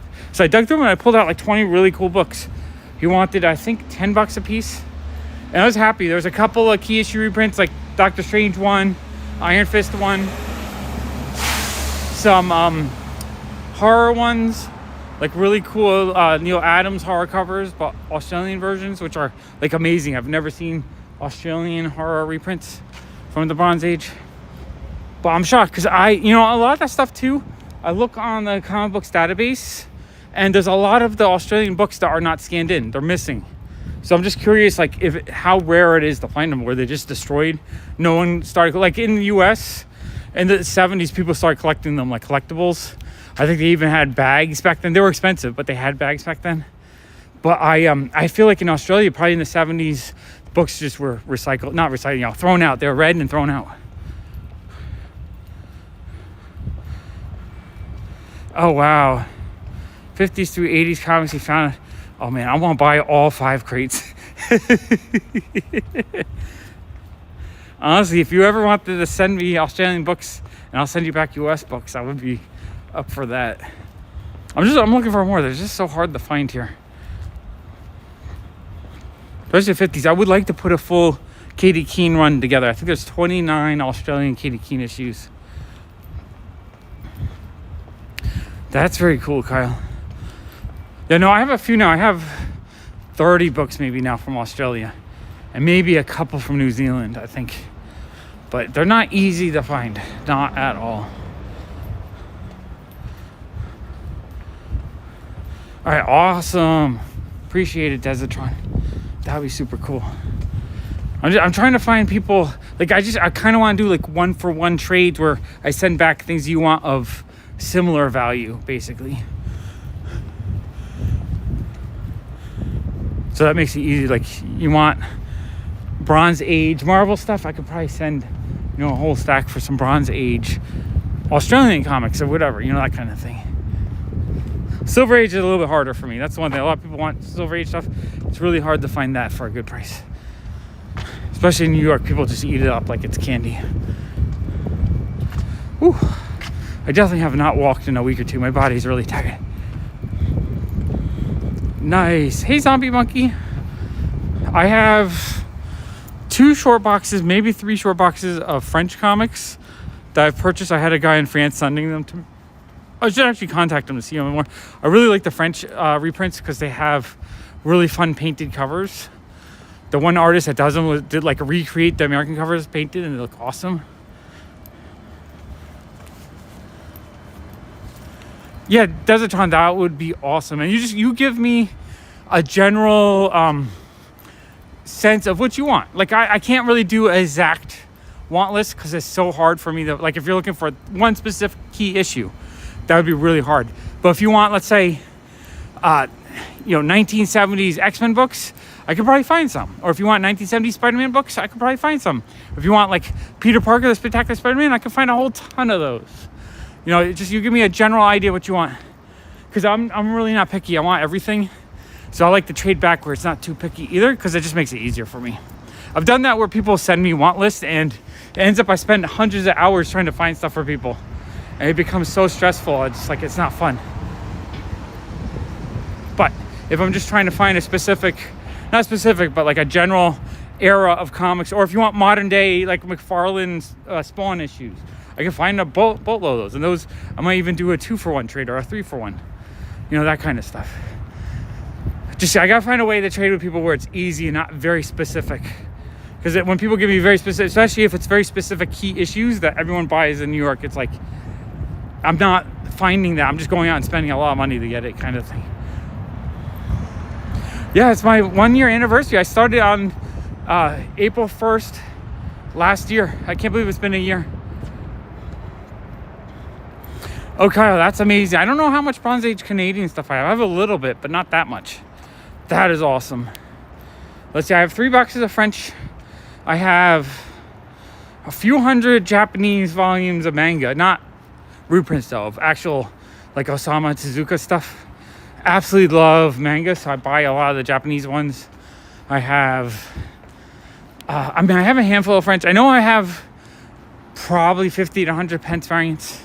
But most of those, I don't know how many I have because I actually sort those with the runs. Like my Marvel 2-in-1, I probably have 10 Pence variants. But I have that with my direct-to-newsstands as well. Oh, New Mutants 1 Canadian? That is cool. That is actually really dope.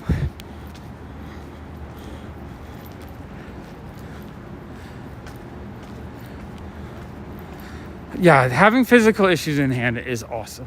All right, Desitron, sounds like we will have some awesome collecting in our future. I have Dennis from, I think he's from Norway. I always forget either it's Norway or the Netherlands, somewhere in the Scandinavian area.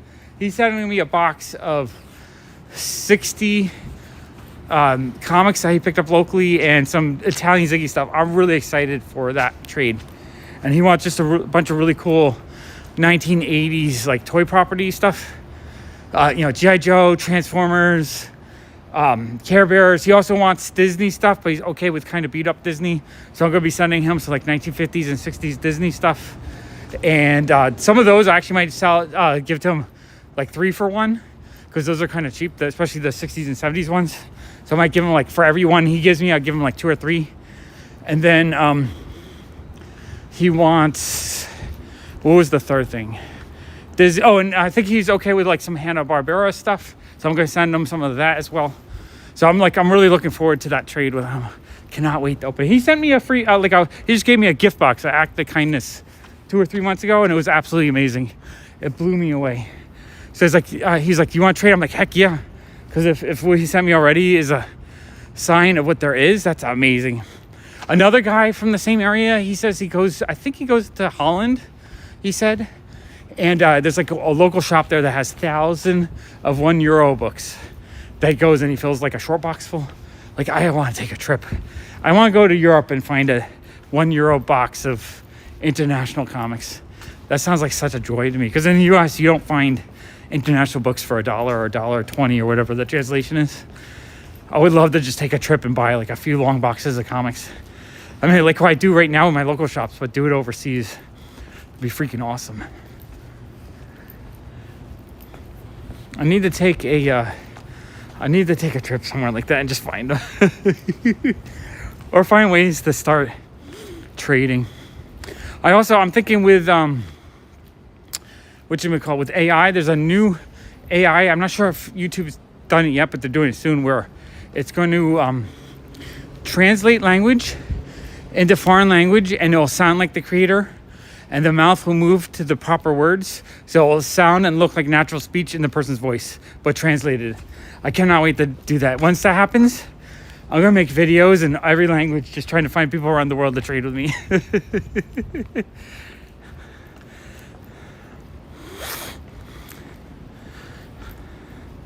Wow, what did you trade it for, Kyle? Because that sounds like super awesome. I would love to get some Hong Kong Batman stuff, or any manhwa or Chinese comics in general that are like American translates. I would love to collect a bunch of those. Super expensive and rare though. That's the thing. One of the books I got from Anthony's was a Neil Adams, what is it? Not Witching Hour. I'm picturing, it's the one with the girls in a purple dress. It's like a little girl with a purple background. It's Unknown Mysteries, maybe. So it was Australian Unknown Mysteries. I had never seen that before. It was so freaking cool. I know one day I'll take that trip. It's so high on my want list. And like, Jason is moving out of the city in July, so I'm not gonna see him as much. So I might be one of those things where I'm like, Jason, you want to take a trip to Italy? I'll pay for it. That kind of thing. And go hunting in another country. It'd be awesome. Now, I'm curious what you traded for it, because that sounds like an amazing comic.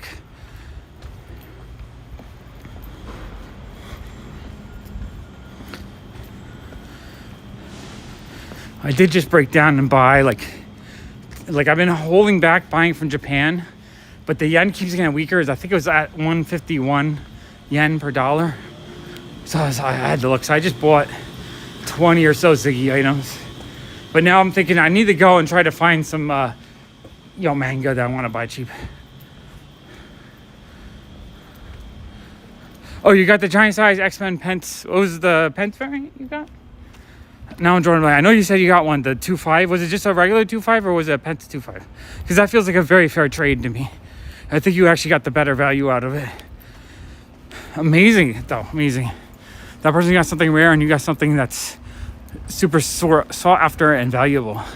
So that sounds like actually a really good trade in your favor. Giant size X-Men 1 is really high on my list. And the price is popping back up a little bit. So I really feel like I need to, pull the credit card out and get one now before, the price is going up because of the cartoon and stuff.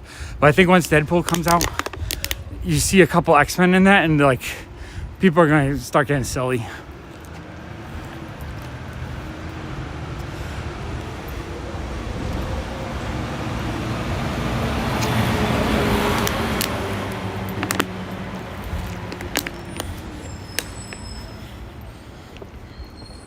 Wow, that's super awesome that you were able to show him a printing of something he did that he had never seen.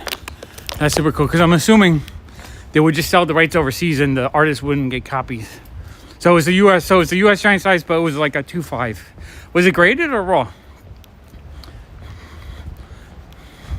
Super Arsenal, I will go in debt to buy anything anytime. I do it all the time.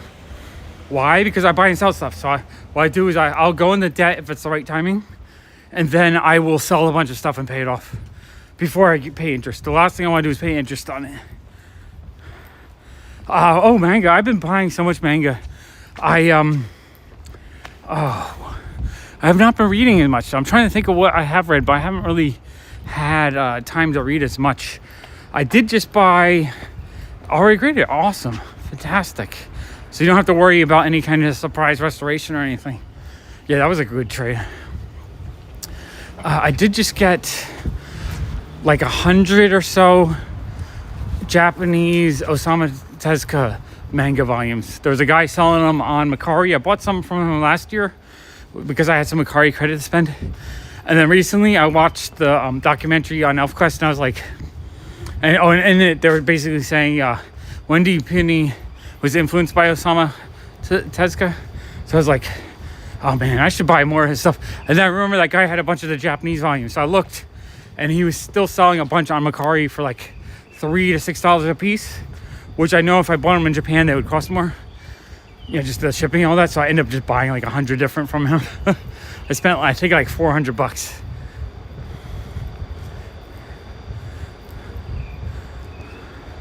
Wow, that sounds actually really awesome. Zombie Monkey, were you the one who recommended the Dan or Dan Don Dan? Because I did end up buying that like a month ago.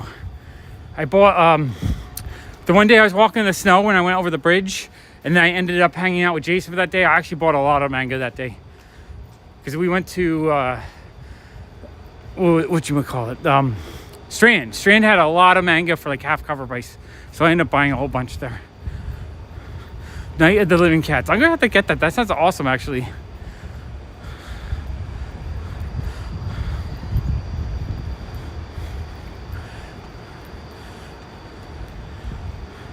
Oh, sweet. Kyle, that's awesome. Yeah, Batman 15 would be amazing. So it sounds like you traded a lot of really high-end stuff. Was it just you wanted, like, just better recognizable stuff? Or, like, what was the purpose of the trade? Because I would have a hard time trading away that stuff. Yeah, so I did get I thought it was you, Zombie Monkey. I was telling Jason, I only like walking around when you're in the feed so that you can help me pick out manga. I have literally probably 200 manga volumes that show in a haul, though. So that's a video I got to film. Once I'm done organizing the office, I'm going to do a big manga haul and try to figure out a way to get... I would love to do more manga hauls. So I got to figure out a way to get people to watch them. Oh, anime of Dan. Cool. Yeah, I only got volume 1. I need to read it, though. I want to read it. It looks really fun, though. I forget what else I got. I've been buying like tons of Osamu Tezuka stuff. I bought I forget, and I bought like 5 or 6 eBay lots where it was just like a whole bunch of anime for cheap. That you know, like $3 a volume. But I would try to only buy lots that had at least 2 or 3 things I was actually looking for, just assuming that the other books would be things I would enjoy.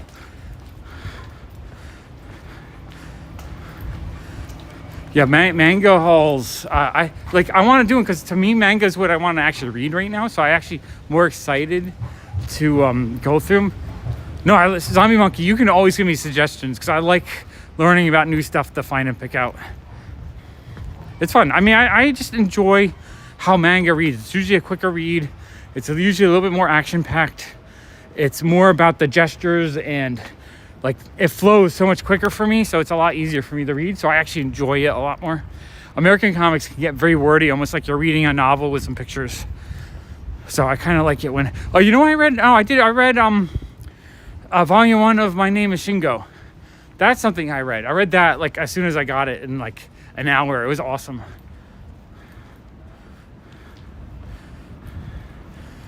God, that sounds awesome. Super cool stuff. Now, was it... what I'm saying was it you wanted to, like, work on your X-Men run and you wanted to get rid of some of the oddball stuff? Or did you want stuff that you knew would just be easier to sell later on? Or I'm just curious how you decided, because it sounded like you got rid of some, like, really rare stuff or some more common stuff, but, like, stuff that would be easier to sell kind of in the future. I mean, either way, it sounds like you got a lot of really cool stuff, so... it is fun sometimes to trade away some stuff for other stuff. But yeah, My Name is Shingo is done by Kazuo Umes, the guy who did the Drifting Classroom. And it was fun. It's about a factory that gets a robot. But it was, this is from like 1981 or 2. So it's like just a manufactured robot. And it's like the factory worker's son is like really excited. He's imagining that they got like a Gundam robot, but all it is like an arm that like manufactures stuff. But it kind of ends where I think the robot's coming sentient or something. So I'm kind of looking forward to volume 2 to see what happens. But the artwork is gorgeous. Absolutely love this stuff. Yeah, manga is the kind of thing you can read like 100 to 300 page volume in like less than an hour. I need to get Orochi Volume 4 too. I wanted to finish reading that because I really enjoyed the first 3 volumes. Okay, God, that totally makes sense then. You're not really a DC guy, so you trade away your rare DC stuff for Marvel stuff that you actually enjoy more. And yeah, it would be easier for your family. It makes total sense. Totally understand the trade now. In general, I am sort of a DC fan. Like, I definitely more of a Marvel guy. Like, X-Men way better than like Justice League. But I do have kind of a soft spot for the Teen Titans. And a little bit for, Batman. Like, I'd rather Batman than the Avengers. I'll read Batman over Avengers, but I'd rather read Spider-Man over... I'm going to read Batman above Spider-Man. I'm not 100% sure, but I like Spider-Man too. I like it all. But at the same time, I'm more interested in reading manga and like indie books, something that's a little bit different than the norm, because I've already read, most Batman and Spider-Man stories are kind of offshoots of the same thing.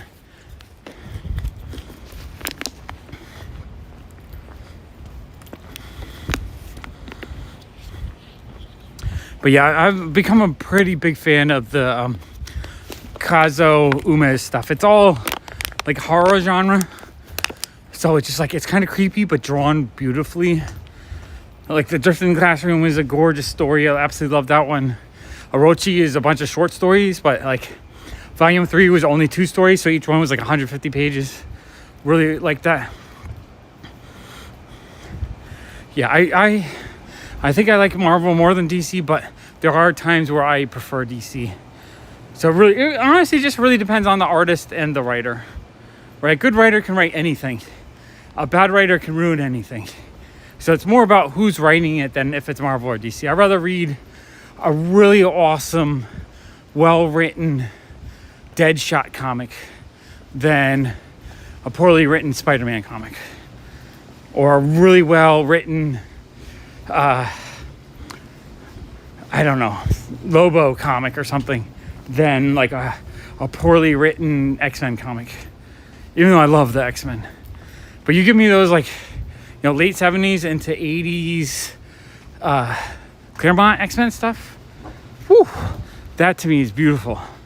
Love that era. I picked up at Desert Island, they had a bunch of the hardcovers for like $10 off the cover, so they were like 15 instead of 25. So I bought 3 or 4 of them. I probably have about 5 or 6 Junji Ito, and I realized I already had 2 or 3 Junji Ito that I've had for like 20 years. Yeah, some people read a lot of people read their comics, honestly, but there's no there's no wrong way to enjoy comics, but reading them is actually kind of fun. But again, I usually collect single issues to enjoy the cover art. And then I buy the trade paperbacks to read them. Yeah, Junji Ito does have some beautiful artwork as well. It's creepy, but it's amazing. I did, who was it? Drawing a blank on the name now. Rose. Oh, I can't hear, it's too loud. I got the Street Candy Pirate Machine.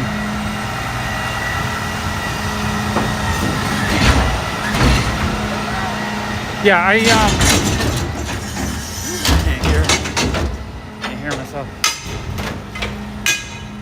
Yeah, I watched the first episode of X-Men 97 I can't say it's like the most amazing thing I've ever watched, but I still absolutely loved it. You know, with the theme song, it's the X-Men, everything about it. Just, you know, like when Storm comes in from the ceiling and like kicks the shit out of those guys, like I get the feels. I love the X-Men, so it gave me I need to watch more episodes. I'm assuming it gets a little better after the first episode, but I still loved it. It just wasn't like the highest level of animation. I'm spoiled because I watch a lot of anime, and honestly, well done anime is like so much better than American cartoons that like X-Men 97 just feels like a kid's cartoon, if that makes sense. Like I love My Hero Academia, and that's kind of like an X-Men-esque kind of story because there's a bunch of kids with superpowers in a school and they all have crazy powers and stuff. That show makes me cry. That show makes me emotional. That show, 1 out of 10 on the track. Like My Hero, I like the characters. I absolutely love them. Like I connect with them. They give me the feels. I enjoy it. So I feel like I don't, you know, X-Men 97, I didn't really get that. Even though I love the characters because of my childhood connection to it. It was, it felt kind of like a kid's. I mean, it was still awesome. I still loved it. You know, when the music kicks in and everything, like I got the chills. I teared up a little bit.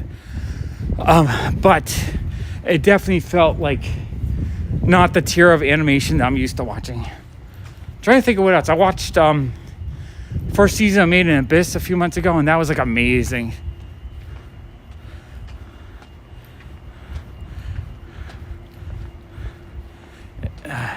What was good? The X-Men 97. I mean, I enjoyed the first one. I also, Allison and the cool kid weren't into it so much. It's kind of hard to watch stuff, but they're not like getting into it. But I will end up watching all of it because I love the X-Men. I get the chills. Something about the X-Men are just characters I've loved so long that they do bring me joy. Yeah, I'm like, when I watch a good anime, it just like, it feels like it's for an adult audience. It's well made. The storytelling is emotional. Where X-Men 97 still feels like it's like a kid's audience kind of. And I don't really want to watch something that's aimed for 12-year-olds. You know, X-Men 97 should be a more mature, for the kids that grew up with it. All the kids that grew up with the original series are like 35, 40 years old, or a little bit older. So it's got to be a series aimed for 40-year-olds that their children can enjoy with them, but not necessarily aimed at children. But yeah, like trying to think of what other anime I watched recently. I know I'm having a hard time. There's just too much to watch. Like we just finished For All Mankind. We just finished season 4. That show was amazing. If you like Elseworld type tales and the space race and space, For All Mankind is perfect. It's such a great show. It's basically a what if the Russians landed on the moon first. And then every season takes place like 10 years later. So it's the whole space race through the 60s is the first season, 70s, second season, 80s, third season, 90s, fourth season. It was so cool. I haven't watched all Full Metal Alchemist, but I've seen a lot of it. My son really fell in love with it like 5 years ago.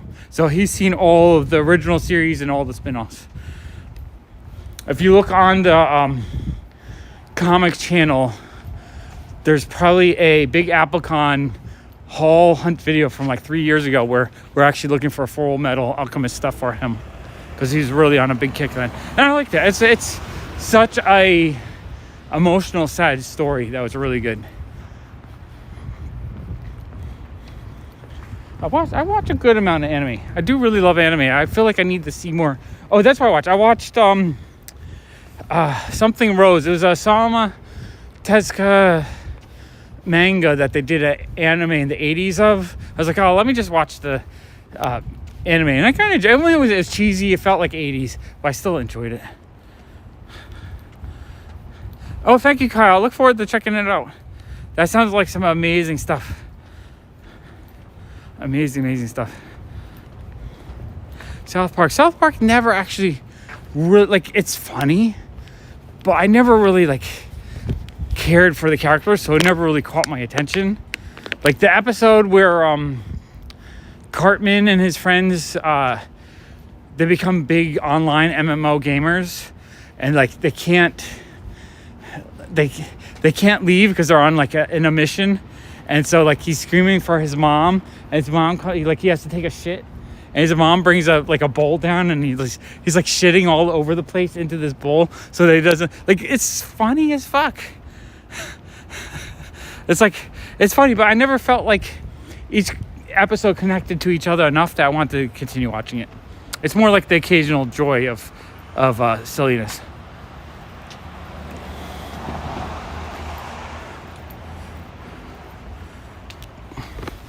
Yeah, no, I enjoyed the X-Men show. I'll watch the rest of it. I'm sure I'll enjoy the whole thing. It's hard to watch when my son and wife aren't getting into it. They know I get all emotional, but they don't give a shit about the X-Men. But yeah, no, a good, funny episode of a show. If it has you laughing to the point where you almost have to die, you're like almost have to vomit from laughing so hard because you can't breathe. I love it. That's a funny show.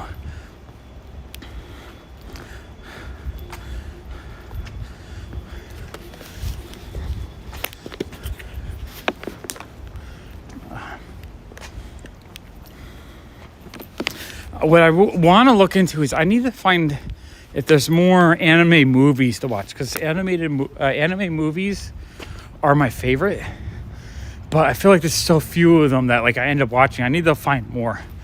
I love just a good anime movie. You never know. You never know where the aliens are. The aliens are coming from the ocean, though, I think. That's what they're starting to believe. The aliens are from the oceans.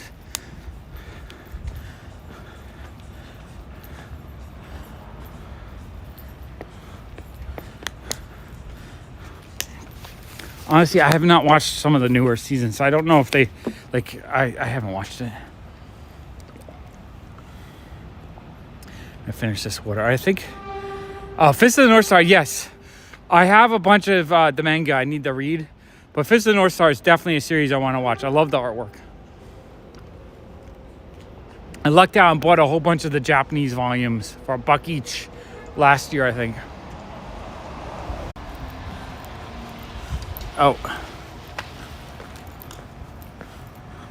Okay, I just disconnected. I think my battery is gonna die in a few minutes. So I want to let you guys know I appreciate you. I love you guys. I'm gonna keep going until it dies, but in case it pops out, wait, let me flip this. I just want to let you know I appreciate you guys. This has been fun. But yeah, my battery die any minute now, and I forgot to bring my charger with me.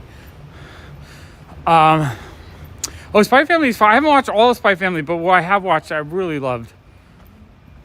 Spy Family was super, super fun. I also have a few of the manga volumes that I need to read. Actually, let me double check my backpack. I don't think I brought the charger with me, but I'm gonna double check just in case. Because it would be fun to keep going. I'm having a fun night talking about manga and movies and stuff. Here, I'll flip it. You can watch my face as it dies. I'm gonna check my backpack. Alright, can you see me? Hello? Okay. The other show we're watching right now, we're on episode 6, I think, is Severance on Apple TV. Severance is really, really good. It's so weird, though. There was a Rick and Morty episode that reminded me of the same type of storytelling. The Rick and Morty episode is the one where they, when they go to sleep, the sleep version of them like wake up and like exercise and do chores and like tedious things. Severance feels like the very same kind of storytelling. Oh, wait, I do have it. I got the charger. Okay, let me go find somewhere to sit. We can sit and chat for half an hour. Maybe I don't have to cut it out. Don't have to cut it out. Okay, sweet. I didn't think I brought it, but I have it. All right, I might have to carry it. Yeah, I'm gonna carry it without the stabilizer, so it's gonna look kind of jumpy.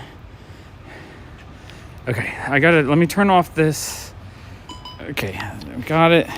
Turn this off. Okay, let's get the charger on. Okay, charger. Oh, charger. I think I could put the charger in this. No, I can't. I tried it the other day. If I put the charger in the stabilizer, so I'm just gonna flip it to my face. It doesn't look too crazy. Okay, that's my face. You can look at my face while I walk around. The stream continues. All right, let's go find somewhere to sit down. I probably got most of my steps in, but we can chat for a while if you guys want to talk about stuff. I feel like it's been super lively, which I super appreciate when you guys are lively and asking me questions and making it so it's not a dead stream. Otherwise, I can just do quiet ASMR sounds. Okay, we're going to talk about comics. Comics are great. I recently bought a whole pile of Australian comics. I can't get my backpack on that one. I gotta put my stabilizer in my backpack. This is kind of hard to hold while I'm doing this. Okay, sweet charger. I was so happy I got this charger. The one day when it snowed and it stopped, the charging place or the charger hole, whatever, it was wet, so I couldn't charge because it said I had to wait till it dried out. So I went to the Verizon shop and got this charger that just uses the magnet on the back. It's so cool. I love it.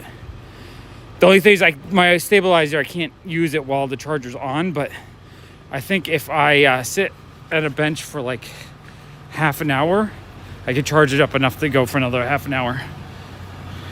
Comics are the best. Comic channel.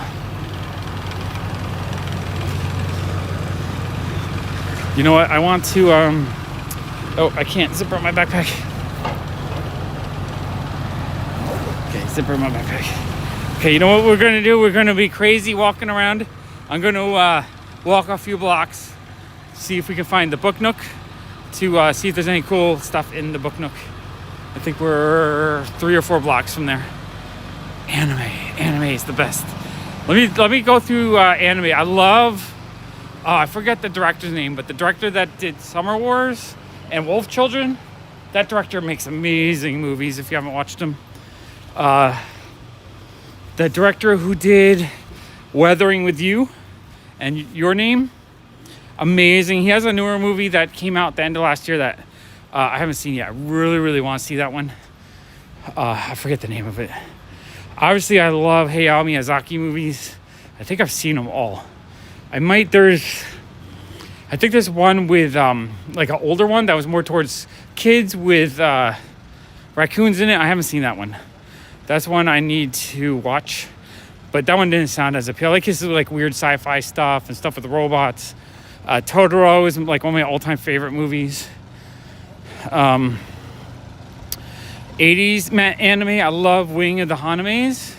Wing of the Hanames is a really beautiful, old style hand-painted manga or anime. It's about a space race and like the future. Really beautiful movie. Obviously, I like the Otomo stuff. I love Akira. Akira is such an amazing classic. I love Rogen Z. Rogen Z is an amazing classic.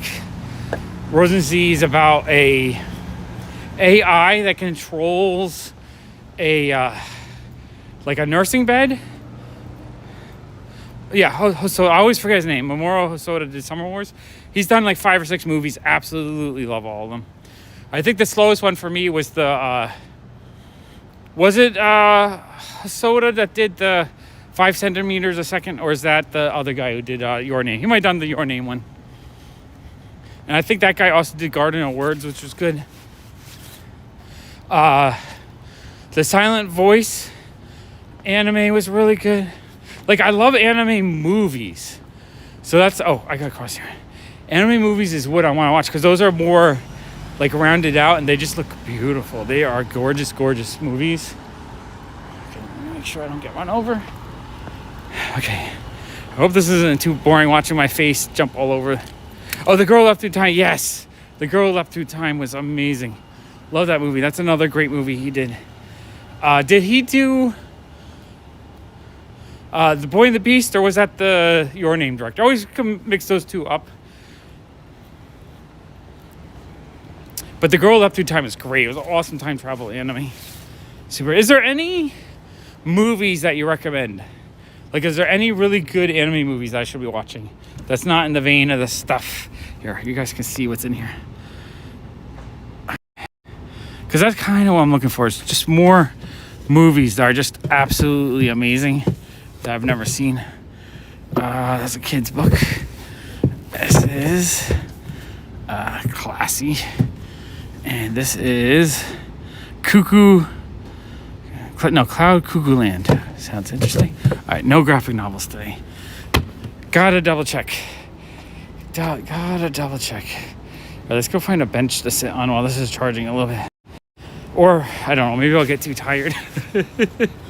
I just don't like when the camera ends before. So I did do The Boy and the Beast. Yeah, I like that one too. That one was really fun. Heartwarming. I love heartwarming tales like that. Well, not heartwarming, emotional. Like inspiring and sad at the same time kind of storytelling. Trying to think of what else I've watched that I absolutely love. You know, I'll watch some old school 80s ones that are kind of just like meh once you watch it. Nope. Sea Candy Pirate jumping me. I watched Project Echo. Project Echo, I don't know if I can recommend it in general. It's kind of a sluggish movie, but the big space war, like there's one scene where a giant spaceship comes from outer space and is like going into the atmosphere. Like it's such a cool shot. So there's some really cool shots in that movie. I love the Yursi Yatsura animated cartoon. Like it's dated, it feels kind of hokey, but it has lots of really fun sci-fi elements. Okay, my connection is not as good with the battery on it. I don't know if I'm boring everyone with my anime manga talk. I was like, I like American comics. What are you talking about? I don't know. I think... Oh, we're disconnecting. When it comes to anime and manga, I think people who don't know about it, they're missing something out. Because it's absolutely gore. Like the general census I find is that all anime looks the same or all manga looks the same. It's kind of that just standard goofy manga style. But there is a lot of generic manga. But when you get to the best stuff, it just, the storytelling and the artwork is so good. Absolutely love it. Oh, Pluto is one. Yeah, lots of room for multiple. And I mean, if you don't love it, it's okay. I'm not making fun of anyone who doesn't enjoy manga and anime. I just think that you're missing out. That's all. You know what I'm saying? Like it's like someone who raised on how much they love like salad, but that's because they've never eaten a slice of pizza. I'm just like, you gotta try pizza. And they're like, no, it doesn't look like the salad I like. I like my salad. Maybe occasionally I got tomatoes on it. Oh, you know what? I've never watched Go-Go 13. That's actually on my list. I love the Castle Cagliostro, the Lupin the Third movie that Hayao Miyazaki directed. That movie's awesome. I do love that one. It's is the Go-Go 13 professional standalone, or is that like after a series? Always felt like Go-Go 13 had like a whole series connected to it, and so always kind of it's one of those things where I just like felt a little bit overwhelmed, like there's too much to watch. I do kind of want to watch it, but yeah, that's one. Pluto. Pluto is a anime series I watched 3 months ago, I think 2 months. Pluto was amazing. Pluto is a modern continuation of the Astro Boy story, and it takes place after the giant robot war, and so all the robots have been decommissioned as weapons of mass destruction and weapons of war, and it's the robots just trying to live in society. And there's someone who is it's a standalone. Okay, I'll have to watch the Go-Go 13 then. I definitely want to check that out. But yeah, the society, it's like all the robots have gone beyond being war machines, but there's someone who just doesn't like them because of their war connection. So there's another like entity or something going out there trying to destroy all the robots. It's really good. It's probably my favorite Astro Boy thing I've ever watched.